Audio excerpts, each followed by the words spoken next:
2-3 लाख छ अनि यहाँ आन्दोलन गर्नको लागि आउनु भएको छ हामी चाहिँ हाम्रो तपाईको समस्या चाहिँ के छ म तपाईको समस्या मेरो समस्या यस्तो छ सर मैले 70 सालमा जग्गा बेचेर ल्याएको हैन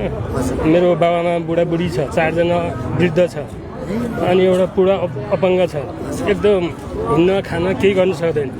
जुगलबाट काठमाडौँ हजुर बनेपा बनेपामा बसी अनि बच्चाहरू उहाँ दुर्गम छ बच्चाहरूलाई औषधि उपचार गर्न सक्दैन बुढाबुढीले सक्दैन त्यहाँबाट आएर कान्तिपुर फाइनेन्समा राख्ने पैसा कान्तिपुर फाइनेन्समा राख्दै 10 वर्ष राख्यो त्यसपछि ब्याजले घर व्यवहार चलिरहेको थियो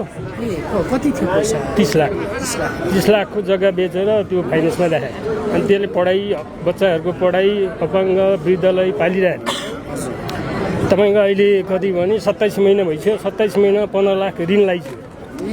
हजुर हाम्रो 30 लाख गयो होइन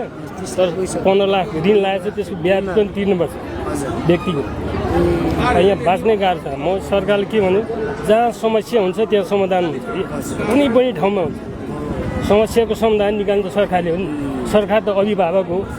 देशको अभिभावक हो अब उहाँको सम्पत्ति जाने होइन जनताको दुःख पीडाको सम्पत्ति जनताले दिनु कुनै गाह्रो छैन कि छ त अनि दाइले 4 जना वृद्ध भन्नुभयो एकजना त अपाङ्ग भनेको पूर्ण अपाङ्ग त्यो परिवार धान्नको लागि अहिले कसरी धाने परिवार धान्ने त्यस्तै ऋण 15 लाख लाग्यो हुन्छ अनि एउटा सानो पसल छ अनि त्यसले गुजारा भयो अब बच्चाहरूको 3टाको पढाइ छ 3 जना हजुर कमाउने एकजना कमाउने एकजना मात्र एकदम समस्यामा छ कतिको त्यो दुःख लाग्दो रहेछ दाइ त्यो एकदम दुःख आफ्नो पैसा क्या त्यो अरू कसैको होइन आफूले राख्न दिएको पैसा फर्काइदे भन्नको लागि सडकमा 27 महिनादेखि अरू केही उपाय हामी ओडामा गयौँ हुन्छ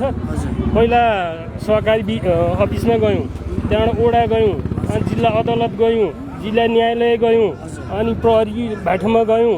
अनि प्रदेश गयौँ होइन कुनै पनि ठाउँ नि बाँकी छैन अब हामी रोडमा हिँड्नु बाहेक केही पनि छैन कि मरिन्छ है कि बाँचिन्छ भनेर अब ऋण पनि अलिक धेरै भइसक्यो ऋण 15 लाख भइसक्यो कतिको त्यो टर्चर हुँदो रहेछ टर्चर मेरो दिमाग त स्थिरमा छँदैछ म त्यति बोल्न नि बिर्सिहाल्छु होइन अलिक डिप्रेसन जस्तो हुनलाई छ एकदम गाह्रो छ अहिले केही पछुतो त लाग्दैन घरमै उतैतिर बसेको भयो लाग्छ नि सर मैले चाहिँ अब बुढाबुढी बच्चालाई सुख दिन भनेर लागि काम गर्न सक्दैनन् अरू यही पैसाको ब्याजले भने बाँच्छन् राम्रोसँग बस्छन् दुःख गर्न नसक्ने भने त्यसरी सोच्यौँ पहिला होइन अहिले आएर सुहायो भने अनि कति महिना भयो तपाईँले त्यो पैसा नदिएको त्यो सरकारले कान्तिपुर 27 महिना 27 महिना भयो के भयो मान्छे बेपत्ता भयो अथवा चाहिँ सहकारी नै बन्द भयो होइन उनीहरूलाई हामीले समाउने कुनै बाटो पनि छैन माग्ने बाटो पनि छैन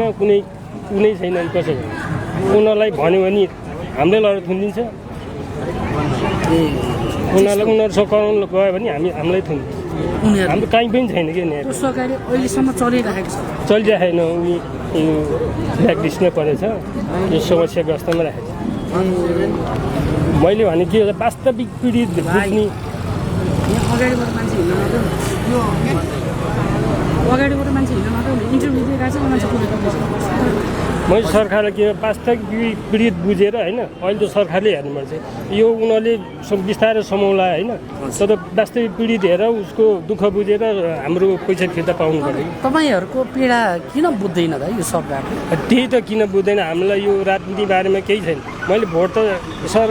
राष्ट्रिय प्रजातन्त्र पार्टीलाई हाल्ने पहिला होइन त्यसपछि काङ्ग्रेसलाई हाल्ने त्यसपछि एमालेलाई हाल्ने त्यसपछि माओवादी चारैलाई हाल्दैछु भोट चारवटाले त्यो केही गरेर पहिला हामीले बुझिएन यो भोट हाल्नै पर्छ भन्ने ऊ थियो हामीले भोट हाल्यो अहिले त्यही नेताहरूले जनताको घर न घाट बनाइदियो अब के गर्ने योजनामा हुनुहुन्छ हाम्रो यो लडिरहन्छ हामीलाई समस्याको समाधान नहुने ठाउँ कहीँ पनि हुँदैन होइन हाम्रो यो सरकारी पीडितको समस्या समाधान तुरुन्तै गर्नुपर्छ धेरै समय छैन अब कि मरिन्छ कि अर्काले मारिन्छ भनेर हिँड्छ जोखिम एकदम जोखिम